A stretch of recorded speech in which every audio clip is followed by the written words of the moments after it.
Hello दोस्तों, मैं राकेश चौधरी आपका मैथमेटिक्स टीचर वेलकम करता हूं डिजिटल तैयारी के यूट्यूब चैनल पर। जैसा कि आपको पता है, हम बात कर रहे हैं रेलवे, एनटीपीसी और डी ग्रुप के कंप्लीट मैथमेटिक्स के सिलेबस की। उसी सीरीज में हमारा आज का चैप्टर है फ्रैक्शन, जिसका पार्ट 1 हम कर चुके हैं। बात कर रहे हैं पार्ट नंबर 2 के बारे में। तो स्टार्ट करते हैं इसके क्वेश्चंस। क्वेश्चन नंबर 12 क्या कह रहा है देखिएगा। 11 नंबर तक क्वेश्चन हम कर चुके हैं और थोड़ा बहुत बेसिक जो हमें देखना था वो भी हम देख चुके हैं। तो क्वेश्चन नंबर 12 आपको कह रहा है, यदि एक मनुष्य अपनी यात्रा का 2/15 भाग वायुयान से तथा 2/5 भाग रेलगाड़ी से और शेष यात्रा जो है वो टैक्सी से पूरी करता है, तो बताइए वह अपनी कुल यात्रा का कितना हिस्सा टैक्सी से पूरा करता है। सिंपल क्वेश्चन है, फ्रैक्शन चैप्टर है तो फ्रैक्शन के लिए ही क्वेश्चन है। वायुयान से तो एरोप्लेन से उसने कितना तय किया, 2/15। फिर आपको कह रहा है रेलगाड़ी से, मतलब ट्रेन से उसने कितना किया, ट्रेन से उसने किया 2/5। अब आपको कह रहा है जो बची हुई यात्रा है वो टैक्सी से पूरी करता है, तो टैक्सी से पूरी कितनी करेगा वही आपको पूछा जा रहा है। तो आप देख सकते हैं जब फ्रैक्शन की बात होती है तो फ्रैक्शन में हम इकाई 1 लेकर चलते हैं।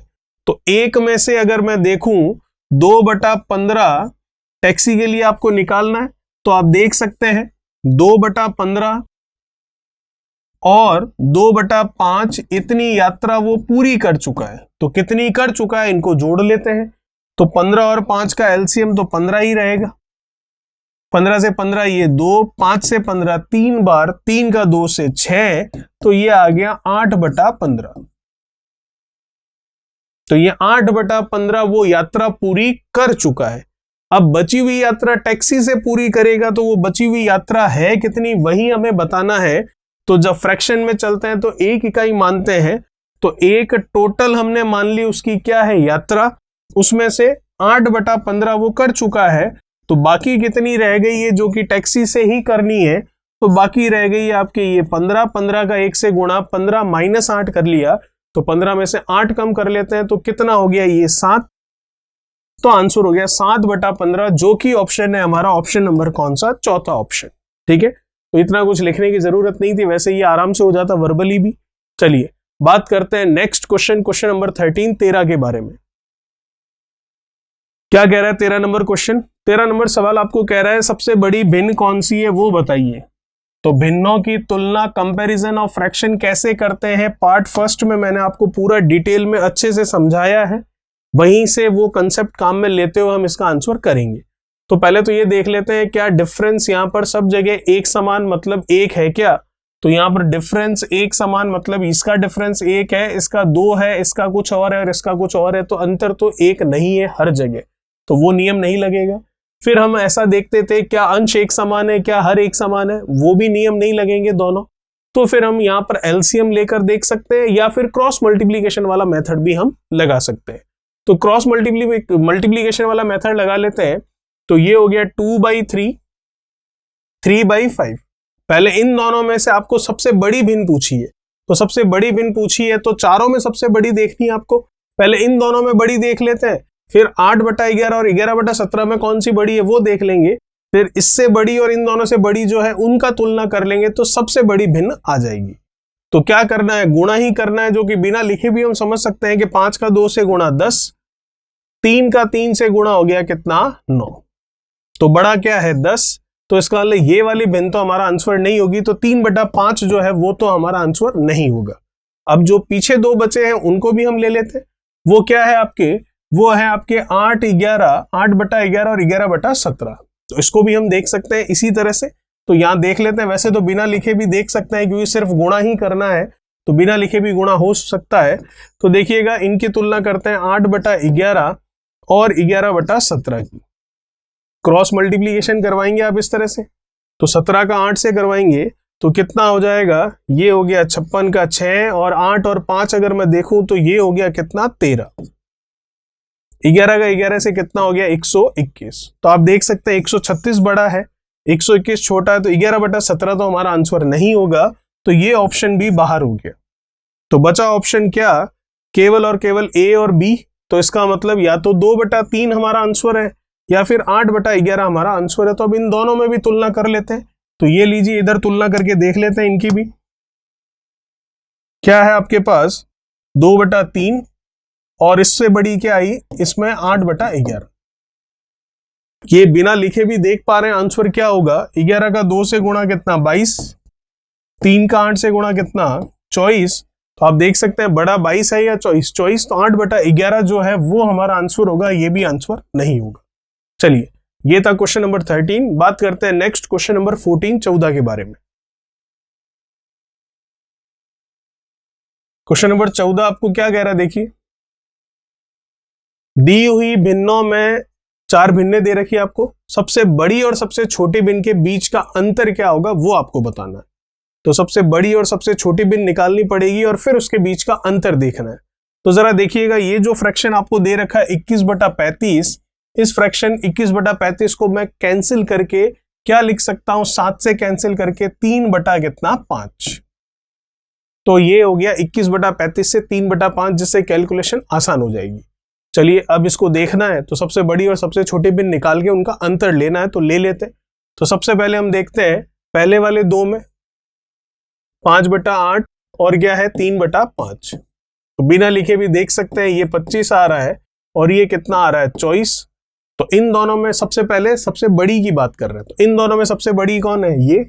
चलिए, फिर जो बची हुई दो हैं उनकी बात कर लेते हैं। ये लिखने की जरूरत नहीं होती है, गुणा हम यहां पर वर्बली कर सकते हैं साफ साफ, ठीक है। बिना लिखे भी हम बता सकते हैं चारों में बड़ी कौन सी है और छोटी कौन सी है, फिर उनका अंतर लेना है सिर्फ आपको। चलिए, अब पीछे वाली जो 2 रह गई है उनकी बात कर लेते हैं। तो पीछे वाली जो 2 रह गई है वो क्या है 9/16 और क्या 6/7। तो इन दोनों का गुणा कितना हो गया, ये 63, ठीक है। फिर 16 का 6 से भी गुणा करना है, तो कर लेते हैं। कितना हो गया ये 60 और ये 36 अगर देखें तो ये हो जाएगा आपके कितना 96। तो आप देख सकते हैं बड़ा कौन है, ये 6/7। तो इसका मतलब इन दोनों में बड़ा आ गया ये। अब चारों में सबसे बड़ी कौन सी है वो हम देख सकते हैं यहीं से। देखिएगा, इसकी और इसकी तुलना करवाएंगे। जैसे कि अगर आप देखें, जैसा कि मैं कह रहा हूं बिना लिखे, तो आप इसकी और इसकी तुलना करवाएंगे। तुलना कैसे होगी, 7 का 5 से गुणा 35 और 8 का 6 से गुणा कर लेंगे आप कितना 48। तो 35 बड़ा ये 48, 48। तो सबसे बड़ी भिन्न आ गई 6/7। तो सबसे बड़ी भिन्न तो आ गई आपके पास 6/7। तो सबसे छोटी कौन सी होगी वो भी अभी निकल जाएगा, कोई दिक्कत वाली बात नहीं है। इसी से इन दोनों में छोटी कौन थी, इन दोनों में ये थी, तो ये लीजिए 3/5। इन दोनों में छोटी कौन थी, इन दोनों में छोटी ये थी, तो ये लीजिए 9/16। अब इन दोनों में छोटी कौन सी है, 16 का 3 से कर लेते हैं और 5 का 9 से कर लेते हैं। तो 16 का 3 से किया कितना आ गया 48 और 5 का 3 से किया तो ये कितना हो गया 45। तो छोटी कौन सी हो गई 9/16। तो ये लीजिए 9/16। अब इनका अंतर देख रहे हैं सिर्फ, तो ले लेते हैं इनका अंतर। क्या होगा इनका अंतर, देखिए 6/7 माइनस 9/16, ठीक है। तो एलसीएम ले लेते हैं। जैसे कि आप देख रहे हैं 7 क्या होगा, अभाज्य संख्या प्राइम नंबर है, तो एलसीएम 16 × 7 ही होगा वैसे भी। तो कितना हो जाएगा ये 70 और ये कितना 42। तो 70 और 42 में कह सकता हूं 112। तो ये जाएगा 16 बार। 16 का 6 से गुणा करेंगे तो कितना होगा आपके 96।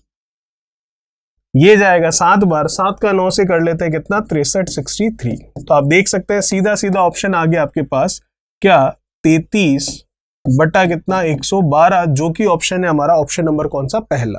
चलिए, ये था हमारा क्वेश्चन नंबर 14। बात करते हैं नेक्स्ट क्वेश्चन नंबर 15 के बारे में।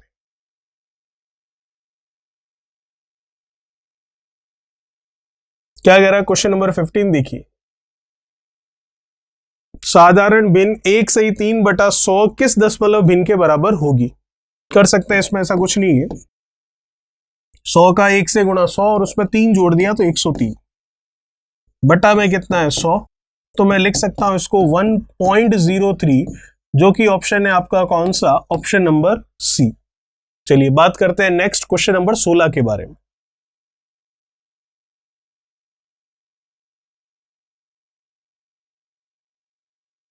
क्या कह रहा है क्वेश्चन नंबर 16, देखिए। यदि किसी संख्या तथा उसके 1/5 भाग में अंतर जो है वो 20 है, तो वह संख्या क्या होगी। चलिए, वैसे तो ऑप्शन से भी कर सकते हैं, कोई बड़ी बात नहीं है, और नहीं तो सीधा ये जो लैंग्वेज कह रहा है इक्वेशन में लिख के भी निकाल सकते हैं। किसी संख्या नहीं पता, मान ली n, उसका 1/5 भाग, तो ये लीजिए n का 1/5 हो गया।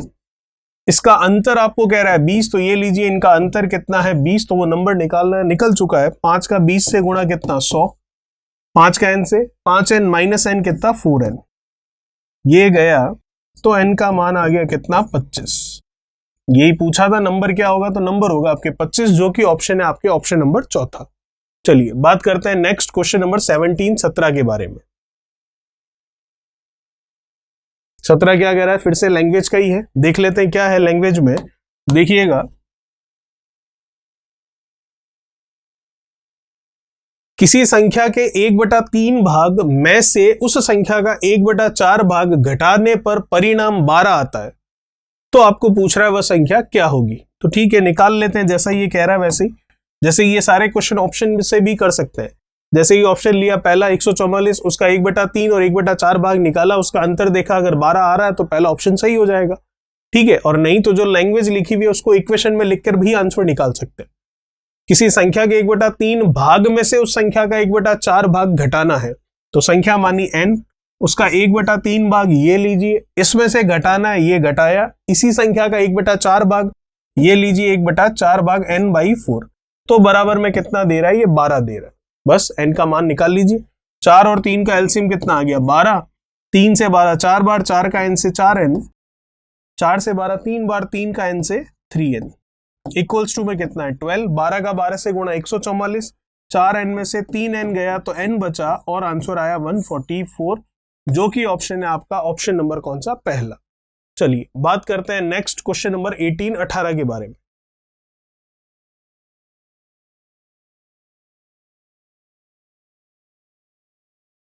क्या कह रहा है क्वेश्चन नंबर 18 नंबर देखिए, यदि किसी संख्या का 2/3 भाग उस संख्या के 3/5 भाग से 4 अधिक है, तो वह संख्या क्या होगी।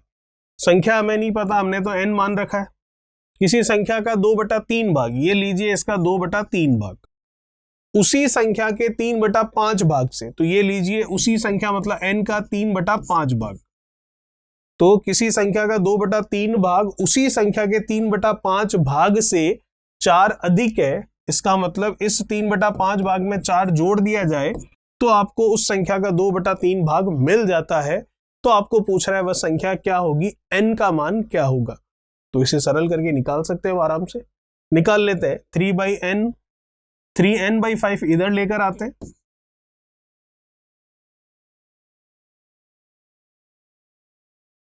सॉल्व करना और आंसर आ जाएगा। 5 और 3 का एलसीएम आपको पता है कितना होगा 15, 3 से 15 गया 5 बार, 5 का 2 से कितना 10 है, 5 से 15 गया 3 बार, 3 का 3 से कितना 9n, बराबर कितना है 4। 15 का 4 से गुणा, क्रॉस मल्टीप्लीकेशन जिसे हम कह रहे हैं 60 हो गया, 10n में से 9n गया तो कितना बचा n, तो इसका आंसर आ गया 6060, option number C.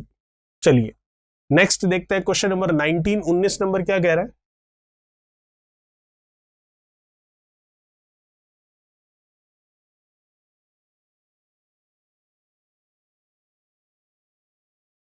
Question number 19 आपको कह रहा है कि श्याम के पास मोहन की धनराशि का 2/3 भाग है। ठीक है, मोहन की धनराशि राजू की धनराशि के 3/5 भाग के बराबर है। यदि राजू के पास 800 रुपए है तो श्याम के पास कितने रुपए है। चलिए निकाल लेते हैं। 3 लोग दे रखे आपको, श्याम, मोहन और कौन, राजू। ठीक है, यहां तक आपको कह रहा है कि राजू के पास हमें रुपए पता है कितने हैं 800, तो ये लीजिए राजू के पास रुपए हो गए 800। अब आपको कह रहा है कि राजू की धनराशि के 3/5 भाग के बराबर है किसकी धनराशि, मोहन की धनराशि। कह रहा आपको ये स्टेटमेंट, मोहन की धनराशि राजू की धनराशि के 3/5 भाग के बराबर है। तो राजू की धनराशि कितनी 800, तो 800 का 3/5 कर लीजिए।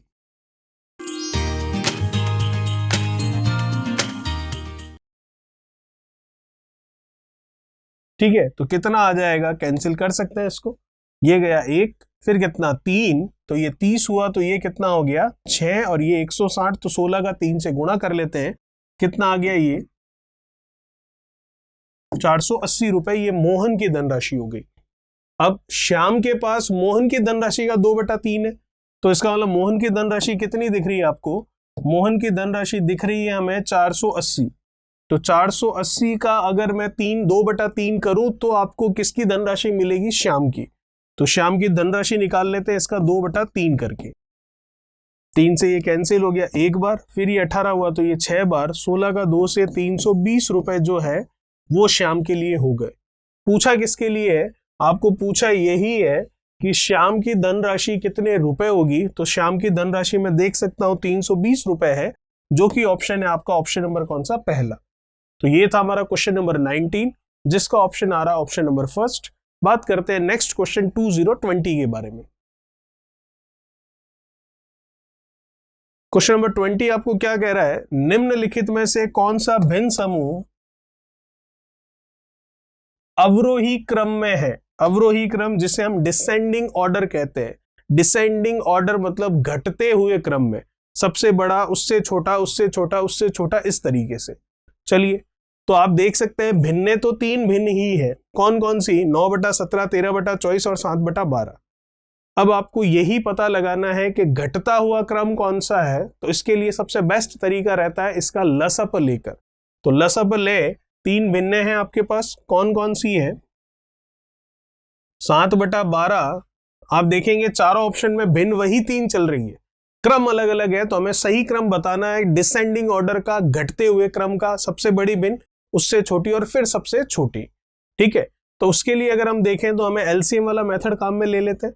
तो एलसीएम वाला मेथड देखें तो कोई सी भी 3 भिन्न ले लीजिए, कोई सी भी 3 मतलब किसी भी क्रम में ले लीजिए, उससे हमें मतलब नहीं है, क्योंकि अभी तो हम यही चेक कर रहे हैं कि सबसे बड़ी, उससे छोटी और उससे छोटी कौन सी भिन्न होगी। तो हम ले लेते हैं लसअप। तो लसअप लेंगे किसका? 12, 24 और 17 का। ठीक है, पूरा लेने की जरूरत नहीं है, आप मल्टीप्लीकेशन में रखिएगा, आंसर आराम से आ जाएगा। 12 और 24 का एलसीएम तो कितना आ गया? 24, और 17 जो कि अभाज्य संख्या है, प्राइम नंबर है, 24 और 17 का गुणा करेंगे तब इन तीनों का एलसीएम आएगा। तो गुणा करना नहीं है, आप ऐसे ही रखिए। तो एलसीएम आ गया इनका, मैं कह सकता हूं 24 इंटू क्या? 17। ठीक है, अब हर एक भिन्न के लिए वैल्यू देख लेते हैं ताकि पता चल जाएगा हमें कौन सी बड़ी है कौन सी छोटी है। 7/12 मल्टीप्लाई, हम ये लगाते थे मेथड, अगर आपको याद आ रहा हो, मैंने एक्सप्लेन किया है पार्ट नंबर फर्स्ट में आपको। कंपैरिजन ऑफ फ्रैक्शन, भिन्नों की तुलना के लिए 5 तरीके बताए थे, उसमें से एक तरीका ये भी था। 2 बार कैंसिल हो गया, 17 का 2 से गुणा कितना? 14, तो ये आ गया 14 इंटू 17। चलिए फिर देखते हैं दूसरी वाले के लिए। दूसरी भिन्न कौन सी है? 13/24 या 9/17, कुछ भी ले सकते हैं। 13/24 एलसीएम तो आ रखा आपके पास 24 इंटू कितना? 17। ये कैंसिल हो गया सीधा सीधा, तो 13 इंटू कितना आ गया? 17। ठीक है, तीसरा वाला भी देख लेते हैं, ये एलसीएम इधर लिख लेते हैं। 24 इंटू 17 कैसे आया वो भी मैंने आपको बता दिया। चलिए तीसरा देखते हैं, जो तीसरी भिन्न है उसके लिए 9/17, तो 24 इंटू 17, ये 17 से 17 कैंसिल, तो ये आ गया 24 इंटू 9। अब बस आप इन तीनों की वैल्यू निकाल लीजिए, तो आपको सबसे बड़ी, फिर उससे छोटी जो भी है, असेंडिंग ऑर्डर, डिसेंडिंग ऑर्डर, आरोही अवरोही क्रम, जो भी कहेगा वो हम निकाल सकते हैं। ठीक है, चलिए देखिएगा। तो फिर अगर हमें इसके बारे में ही बात करनी है तो देखते हैं, 14 और 17 का गुणा हम कर लेते हैं। कितना आ गया? ये 28, फिर ये 7 और 4 कितना? 11, 11 और 2 आ गया आपके कितना? 13, फिर ये 1 और ये 238, तो ये हम लिख लेते हैं 238। फिर 13 का 17 से गुणा भी कर लेते हैं।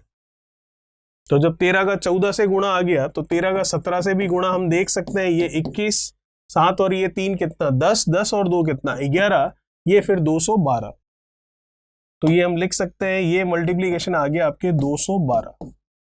चलिए फिर बात करते हैं जो तीसरा मल्टीप्लीकेशन है उसकी, जो कि आप देख रहे हैं क्या है? 24 इंटू 9। तो 24 का 9 से भी कर लेते हैं, 9 का 4 से 36, 3 18, 18 और 3 कितना हो गया? 21, तो 216। बस अब आप बता सकते हैं सबसे बड़ी, सबसे छोटी, या फिर आरोही अवरोही, जो भी क्रम आपको पूछ रहा है। जैसे कि अभी पूछ रहा है आपको डिसेंडिंग ऑर्डर, घटते हुए क्रम में, तो तीनों में सबसे बड़ा कौन है? 238। फिर उससे छोटा कौन है? उससे छोटा मिलेगा आपको 216। फिर उससे छोटा कौन सा मिलेगा? 212। तो इसका मतलब घटते हुए क्रम की बात कर रहा है, तो घटते हुए क्रम में क्रम हो जाएगा 7/12, 9/17 और 13/24 के लिए। तो 7/12 आपको कह रहा है घटते हुए क्रम में, तो घटते हुए क्रम में 7/12, ये देखें तो ये 17 और 13 का कितना आया आपके, ये आपके, एक सेकेंड, 13 और 17 का मल्टीप्लीकेशन कुछ गड़बड़ है, ये 21, फिर 7 और 3 10 और 2 12, एक, ये एक और ये एक कितना, 2, 221 होगा, 212 नहीं, ठीक है, तभी गड़बड़ हुआ है। ये हो गया 212 की जगह 221। चलिए, तो सबसे बड़ा 238 है, फिर उससे छोटा 221 है, और उससे छोटा 216 है। तो डिसेंडिंग ऑर्डर घटते हुए क्रम में ही लिखना है, तो घटते हुए क्रम में यही होगा 7/12, 13/24 और 9/17, जो कि हमको दिख रहा है ऑप्शन नंबर कौन सा आपका, पहला ऑप्शन बिल्कुल सही होगा। यही अगर बढ़ते हुए क्रम में कहता तो 216, फिर 221, फिर 238, मतलब 9/17, 13/24 और 7/12, ये हमारा आंसर होता। ठीक है, कब? जब आपको कहता बढ़ते हुए क्रम में, लेकिन अभी घटते हुए क्रम में कहा है, तो ऑप्शन ए सही है। चलिए बात करते हैं नेक्स्ट क्वेश्चन नंबर 21 के बारे में। क्या कह रहा है क्वेश्चन नंबर 21? देखिएगा,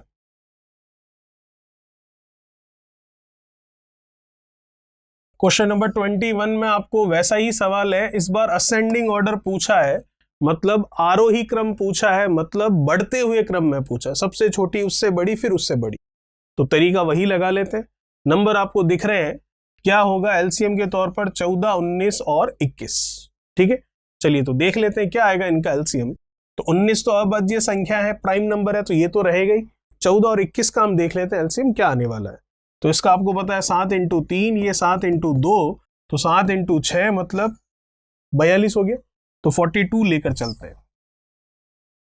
तो इसका मतलब इनमें से हर एक के लिए वैल्यू निकालेंगे। तो पहले तो एलसीएम आया, जो कि क्या है उसको देखते हैं ढंग से लिखकर, फिर बात करते हैं क्वेश्चन को आगे करने की। एलसीएम तो हमने देख लिया क्या आया, 14 और 21 का तो हमने देख लिया 42, और साथ में 19 अभाज्य संख्या है, तो गुणा में लिखते हुए चलेंगे। 11/14, ये 42 इंटू कितना 19, ये गया कितना 3 बार, तो इसे मैं कह सकता हूं 33 इंटू कितना 19। वैल्यू निकालनी पड़ेगी, निकाल ही लेते हैं। ये लीजिए 33 और 19 गुणा कर लेते हैं। 9 का 3 से 27, ये 2, 9 का 3 से 27 और 3 कितना 30 और 2 32, फिर ये 3, 3 और 3 ये कितना 6, तो 632। चलिए बात करते हैं आगे की। 16/19, ये क्या है 42 इंटू 19, ये गया तो 16 का 42 से गुणा करना पड़ेगा, वो भी हाथों हाथ करके लेते रहते। 16 और ये 42, 6 का 2 से 12, 6 का 4 से 24 और 2 कितना 26 और 1 27, 4 और 2 कितना 6, तो 672, 672। चलिए अब जो तीसरा है उसे भी निकाल लेते हैं। तो तीसरा क्या है देखिए, 11/21, तो ये 42 और ये 19, ये गया 2 बार, तो 22 इंटू 19, तो 22 इंटू 19 भी हम निकाल लेते हैं। 9 का 2 से 18, 18 और 2 20 और 1 21, 2 का 1 से 2, 2 और 2 कितना 4, तो ये आ गया 418। चलिए अब आपको क्या पूछा है, आरोही क्रम मतलब बढ़ता हुआ क्रम। तो बढ़ता हुआ क्रम लेना आपको, इसका मतलब सबसे छोटा सबसे पहले आएगा, तो सबसे छोटा मैं देख सकता हूं 418, मतलब 11/21। चलिए ठीक है, फिर उससे बड़ा आएगा, तो उससे बड़ा 418 से बड़ा है 632, मतलब 11/14, ये लीजिए। फिर सबसे बड़ा जो कि 672 दिख रहा है, जो कि 16/19 के लिए है, तो ये 16/19। तो ये ऑप्शन कहां मैच कर रहा है वो जरा हम देख लेते हैं। 11, 21, 11, 14 और 16, 19, ऑप्शन सी जो है वो बिल्कुल मैच कर रहा है, तो वही हमारा आंसर हो जाएगा। चलिए बात करते हैं नेक्स्ट क्वेश्चन, क्वेश्चन नंबर 22 के बारे में। देखिएगा क्या कह रहा है।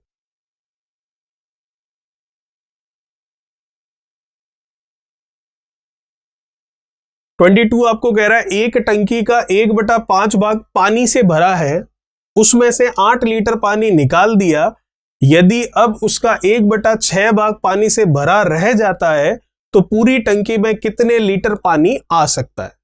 तो हमें नहीं पता कितने आ सकता है, जब फ्रैक्शन में बात चल रही है तो हम एक मानते हैं क्वांटिटी को, इकाई को, यूनिट को। तो 1/5 भाग पानी से भरा हुआ है, चलिए ठीक है। उसमें से 8 लीटर पानी निकाल दिया, तो ये लीजिए 8 लीटर पानी निकाल दिया। यदि अब इसका 1/6 भाग पानी से भरा रह जाए, मतलब 1/5 भाग है, ठीक है, वो क्या भरा हुआ है, पानी से भरा हुआ है। यदि इसमें से 8 लीटर पानी बाहर निकाल दिया, चलिए 8 लीटर पानी और बाहर निकाल दिया। यदि अब उसका 1/6 भाग पानी से भरा रह जाए, तो 8 लीटर अगर मैं पानी बाहर निकाल दूं तो अब भरा हुआ भाग कितना रह जाएगा, 1/6 रह जाएगा। तो इसको n मान सकते हैं हम एक संख्या के तौर पर एक तरह से, या लीटर में पूछ रहा है तो L मान सकते हैं, तो भी काम चल जाएगा, ठीक है। तो 1/5 भरा हुआ था, 8 हमने लीटर पानी बाहर निकाल दिया, तो अब 1/6 भाग पानी से भरा रह गया। तो 1/6 भाग पानी से भरा रह गया। तो आपको पूछ रहा है जो n है, जो 1 यूनिट आप कहते हो, जिसको L लीटर के लिए भी मैं लिख सकता था, तो उसकी वैल्यू क्या होगी वो बतानी है।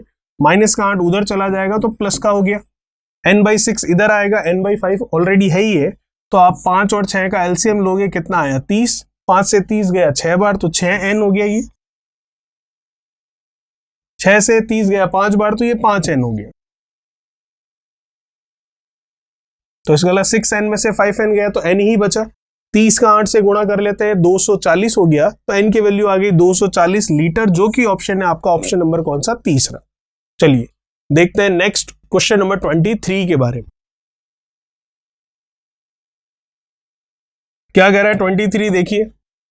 एक बांस का 1/5 भाग हरा है, 1/3 भाग पीला है, और शेष भाग जो कि 140 सेंटीमीटर है बिना किसी कलर का। तो बताइए बांस की लंबाई क्या होगी। बहुत आसानी से बता सकते हैं। 1/5 भाग हरा है और 1/3 भाग पीला है, तो कलर वाला भाग कितना है पहले तो वो देख लेते हैं। 5 और 3 कितना, 15 हो गया एलसीएम के तौर पर। ये गया 5 से 15 3 बार, 3 से 15 5 बार, तो ये 8/15 जो है ये तो हो गया कलर वाला भाग। शेष भाग क्या है, बिना कलर का है, तो वो शेष भाग कितना है वो जरा देखें। तो पूरा बांस मतलब 1 इकाई हो गया। 8/15 कलर वाला है, तो माइनस कर लेता हूं इसको। तो ये 15 माइनस 8 कर लूं, कितना हो गया 7। ये हो गया बिना किसी कलर के, या यूं कह दूं शेष भाग जो है वो। तो आपको कह रहा है कि 140 सेंटीमीटर बिना रंग का है, तो 7/15 जो है भिन्न वो बराबर 140 सेंटीमीटर के। तो बांस की लंबाई पूछी है, मतलब 1 इकाई का मान पूछा है, तो आसानी से बता सकते हैं हम, यहीं पर बता देते हैं। 7/15 का मतलब है 140 सेंटीमीटर, तो हमें तो पूरी 1 यूनिट की वैल्यू निकालनी है। तो 140/7 और ये 15 ऊपर चला गया, तो ये कैंसिल हुआ 20 बार। 15 का ये आ गया 300। ये 300 किस में आ रहा है, सेंटीमीटर में आ रहा है, क्योंकि ये सेंटीमीटर है तो ये 300 भी सेंटीमीटर में आया, तो ये 300 आया सेंटीमीटर। लेकिन ऑप्शन मीटर में है, तो सेंटीमीटर को मीटर में बदलना है, तो सेंटीमीटर को मीटर में हम बदल सकते हैं 100 से भाग देकर। आंसर आ गया कितना, 3, जो कि ऑप्शन है आपका ऑप्शन नंबर कौन सा, दूसरा ऑप्शन। ठीक है, वो सेंटीमीटर में आया था, बस इसको मीटर में कन्वर्ट किया है, तो ये 3 मीटर हमारा आंसर हो गया। चलिए बात करते हैं नेक्स्ट क्वेश्चन नंबर 24 क्या कह रहा है उसके बारे में। 24 आपको कह रहा है यदि किसी फुटबॉल मैच को देखने वाले दर्शकों का 1/6 भाग कवर्ड शेड, मतलब किसी कवर्ड शेड में उनके ऊपर छत है, इस तरह से वो उस एरिया में बैठा है, और 4000 जो है खुले में बैठे हैं, तो आपको पूछ रहा है कुल दर्शक कितने हैं वो बताने हैं। बहुत ही आसानी से बता सकते हैं।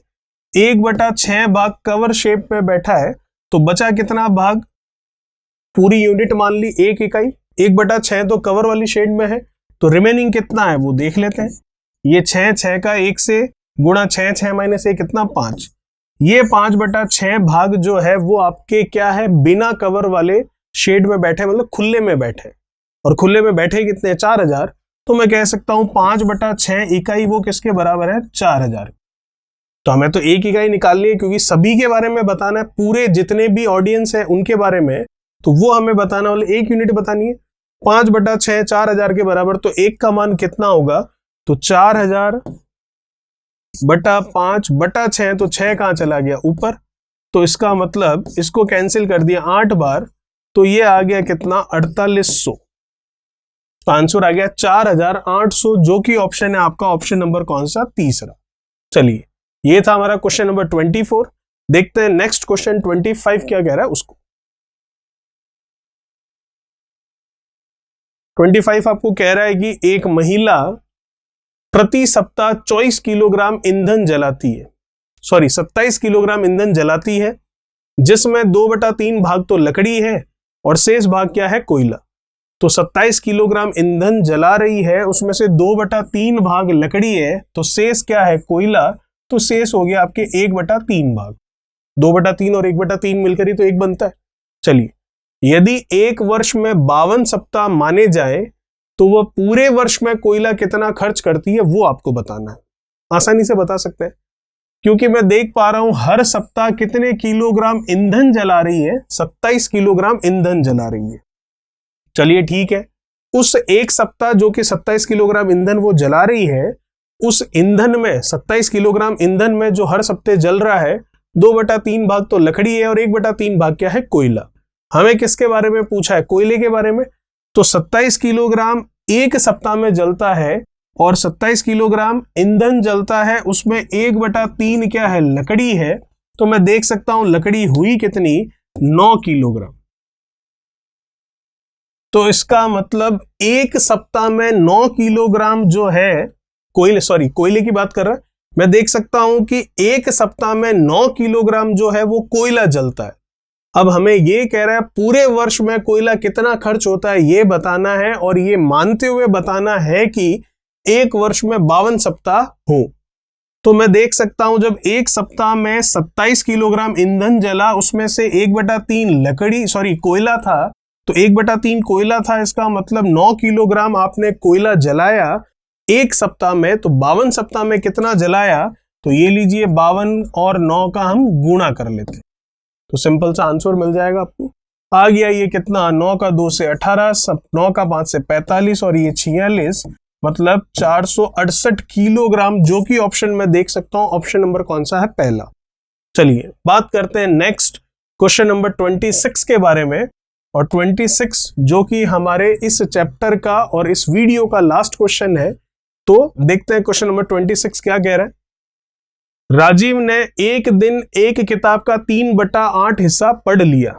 चलिए 3/8 तो पढ़ लिया, बाकी किताब का 4/5 हिस्सा दूसरे दिन पढ़ा। देखिएगा बाकी किताब का, ये नहीं कह रहा है कि 3/8 हिस्सा एक दिन पढ़ा और 4/5 हिस्सा अगले दिन पढ़ा। ये कह रहा है बाकी जो किताब है उसका 4/5 भाग। ठीक है, तो बाकी कितनी है, 3/8 तो पहले दिन फर्स्ट डे पढ़ लिया, तो बाकी कितनी रह गई, किताब तो एक ही है, 3/8 घटा लेते हैं, तो ये कितना आ गया 8, 8 का 1 से 8, 8 - 3 कितना 5, तो ये रह गया बाकी का हिस्सा। तो इस बाकी हिस्से का 4/5 भाग जो है वो दूसरे दिन पढ़ा है, तो दूसरे दिन उसने कितना पढ़ लिया वो भी देख लेते हैं। तो ये आया दूसरा दिन जिसमें उसने पढ़ा है 4/5 किसका, जो बाकी रहा हुआ है, मतलब 5/8 का। तो ये इसका इसने पढ़ लिया 4/5 भाग। ये चला गया, ये चला गया, तो 1/2 भाग उसने जो है दूसरे दिन पढ़ा है। तो अब आपको कह रहा है अब किताब के 30 पेज जो है बच गए हैं, अभी भी 30 पेज बाकी है। तो बताइए किताब में कुल कितने पेज थे, निकाल सकते हैं आसानी से। किताब में 30 पेज अभी भी बाकी है, तो किताब कितनी पढ़ ली गई है, 3/8 और 1/2, जोड़ लेते हैं इनको। तो किताब पढ़ ली गई 3/8 और 1/2। एलसीएम तो 8 आ गया, ये 3, 2 से 8 गया 4, 4 का 1 से 4, 4 और 3 7/8 जो है वो किताब पढ़ी जा चुकी है। तो बाकी कितनी रह गई है, 1/8, क्योंकि पूरी किताब 1 है, 1 में से 7/8 घटाओगे तो आप आसानी से कह सकते हो 1/8 किताब बाकी रह गई। तो प्रश्न के अनुसार जो 1/8 है वो कितने पेज के बराबर है, 30 पेज के बराबर। तो पूरी किताब में पेज कितने हुए, मतलब 1 यूनिट की ही वैल्यू निकालनी है। 8 का 3 से गुणा 24 और ये 240 पेज, जो कि ऑप्शन है आपका ऑप्शन नंबर कौन सा, तीसरा। ठीक है, तो सिंपल सा हिसाब किताब था, ये आसानी से आप कर सकते थे। ये इतना लिखने की रिक्वायरमेंट नहीं होती है, सब वर्बली हो जाता है क्योंकि स्पेशल और ज्यादा बड़ी कैलकुलेशन नहीं है। तो ये था हमारा क्वेश्चन नंबर 26 जो कि लास्ट क्वेश्चन था हमारे फ्रैक्शन पूरे चैप्टर का। अब बात करेंगे हम नए वीडियो में नए चैप्टर की। तब तक के लिए चैनल को सब्सक्राइब, वीडियो को लाइक, शेयर और कमेंट बॉक्स में कमेंट्स कीजिए। Thank you so much. Please like